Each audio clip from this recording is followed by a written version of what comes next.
Hello, magandang hapon, magandang umaga, magandang gabi sa buong mundo. Hello mga kapink, andito ako ngayon sa Marilao, Bulacan sa 3A's Fuel. Ngayon, hahanapin natin si Miss Shirley Pinggol. Siya ang may-ari nitong 3A's. Para malaman natin kung papaano siya nagtagumpay sa kanyang mga negosyo. Kasi balita ko, hindi lang naman daw ito ang kanyang negosyo, di ba? So, mga kaping, subaybayan nyo kami at mamaya papasok tayo sa loob. Atin siyang i-raid. Titingnan natin kung ano ang kanyang masasabi. Surprise!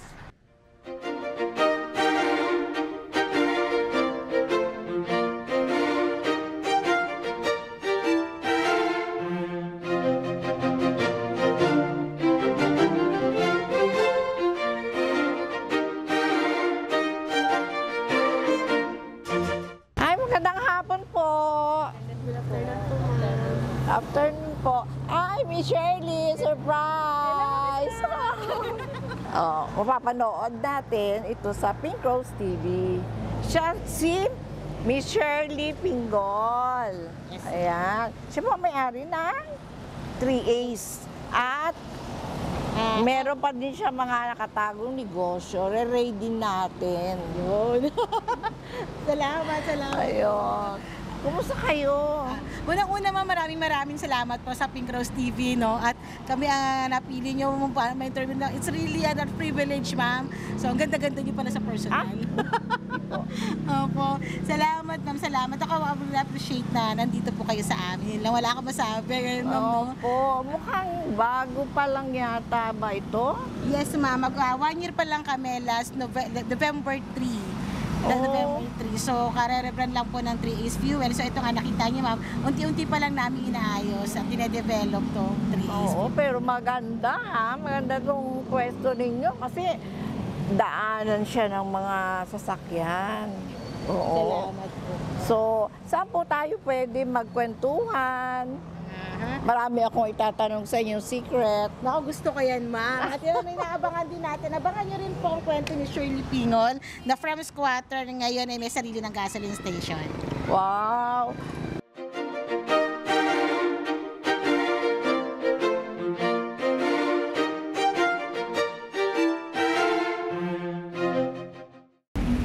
Ayan, Miss Shirley, tuloy na natin ang ating tsikahan. At syempre may mga itatanong ako sa iyo kasi maraming curious na gusto malaman kasi naging successful ka daw sa negosyo mo na ito. Itong gasolinahan mo, balita ko sarili mo ito. Ano pong pangalan niya? Unang-una, maraming salamat po, Miss Pink Rose, no, na naimbitahan nyo kami at napili nyo po kami na ma-interview ngayon at na-share namin sa mga ka-Pink Rose na yung aming experience ngayon dito. Pangalan po namin gasoline station is 3A's Fuel Services Incorporated. At 3A's Fuel, it derives, galing po to sa mga pangalan ng mga mahal ko sa buhay. 3A's, yung unang A ko is Alan, ang husband ko. Alshir, yung anak ko, and Ashley. And yung apostrophe S, si Shirley po, doon po nagmula ang 3A's Fuel. So kung makikita nyo, 3A's pa lang, binuo po ito ng may pagmamahal. So ito pong company nito, ito po ay may buong puso na binuo, nabuo po ito ng buong puso itong company namin. So talagang nanggaling sa inyo ang pangalang 3A's. Kayo po ang nagsimula. Opo. Aba, Original po ito. nakaka-inspire yata yan ha. Interesado ako dito sa pwede pala akong magawa ng sarili kong pangalan, di ba?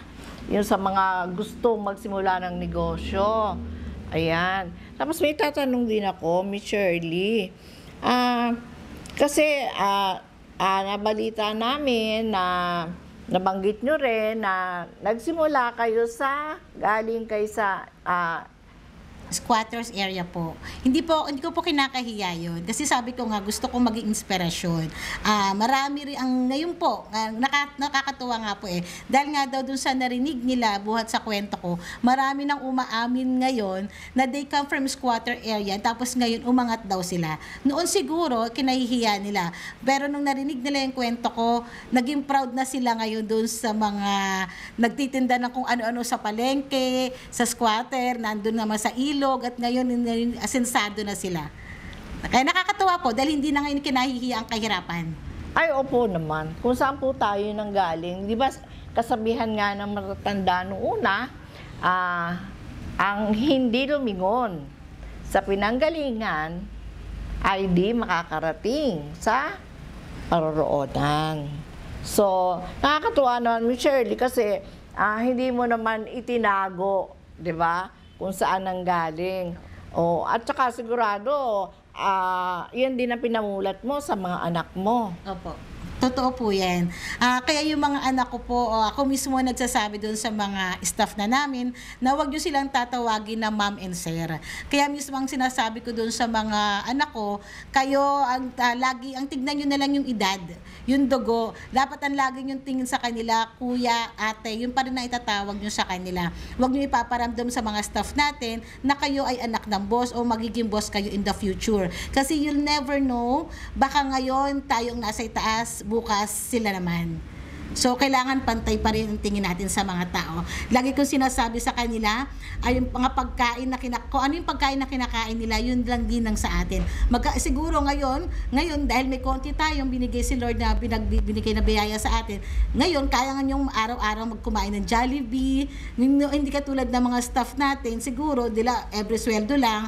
So, wag kayong magmalaki kung anong meron kayo.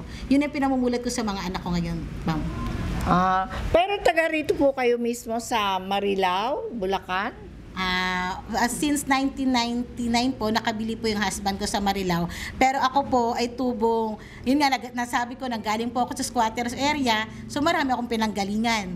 Una po, sa Sampaloc, na-squat kami, napunta ng Pasay, sa may reclamation area, yung ngayon po MOA. Okay. Opo, kami po yung isa sa mga pinalayas doon. Tapos, sabi ko nakakatuwa. Tapos meron din po another Pasay po sa may pumping station. Pinalayas ulit kami. Tapos napunta kami sa Baclaran po. Doon naman po kami ulit sa Baclaran. After noon, nakapag-asawa ko, napunta na ako sa Bulacan. So bago po narating ni Miss Shirley ito, nag-tour. Bago ako. So nalibot ko po muna ang Metro Manila, ang Pasay, Manila, bago ako makarating ng Bulacan. So ngayon nasa Bulacan na po ako, may sariling bahay na ako. Sabi ko, hindi ako papayag na yung mga anak ko may experience na yung magpalipat-lipat ng bahay. Kung mangyayari man po magpalipat-lipat sila ng bahay, sisiguraduhin ko na property namin sarili yung pinupuntan at nililipatan nila.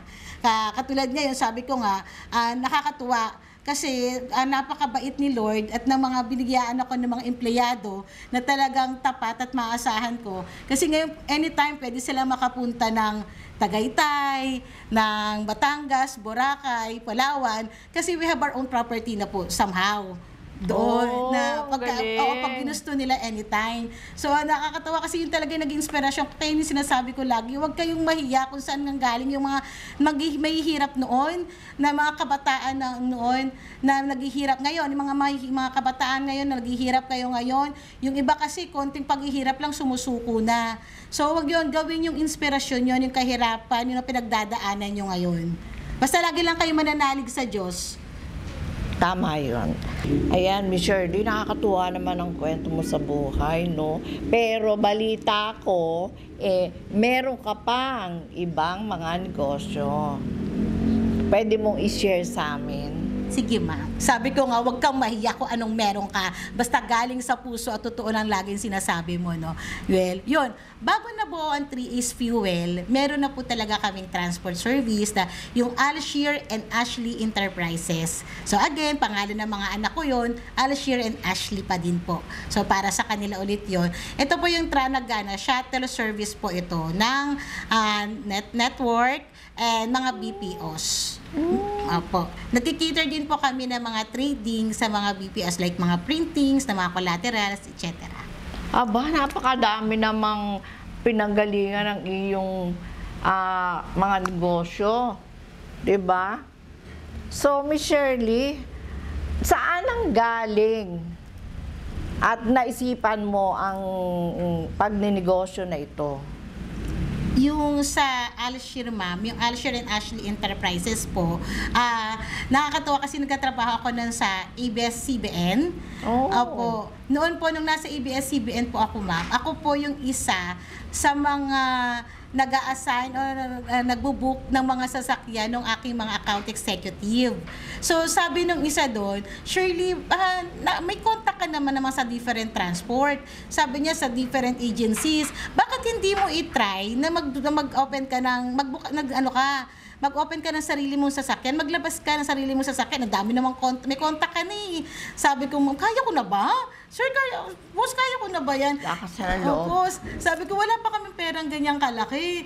Sabi niya, kaya mo na yan. So, luckily, meron pong isang agent nagtiwala sa amin. Sabi ko, hindi ganyang kalaki yung ida-down ko. Okay lang siya. Sabi niya, kilala kita. Alam ko naman kaya mong bayaran. No, sige po. So, nakakatawa, ma'am, kasi nasabi ko na, yun sa unang labas ng sasakyan namin, nag-fully book agad. Tapos, after a month, sabi, ang daming nagbo-book pa. Tapos sabi ko gano'n, sige, sabi ko doon sa husband ko, so, Dad, maglabas pa tayo ng isa pa.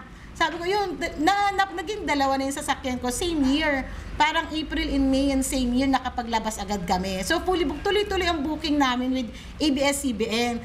Pero somehow, tapos ayun nga, meron lang konting struggles lang doon, pero masaya kasi sabi ko nga, bawat trabaho, basta sasamahan mo ng puso, magiging successful yan eh.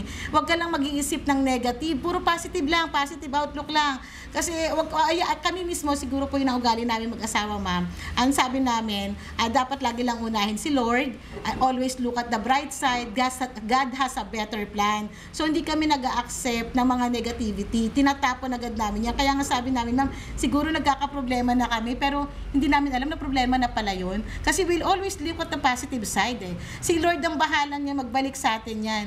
And yun yung nakakatuwa kasi from 1 unit, nagkaroon kami ng 15 units po. Wow, 15. ang dami nun Opo.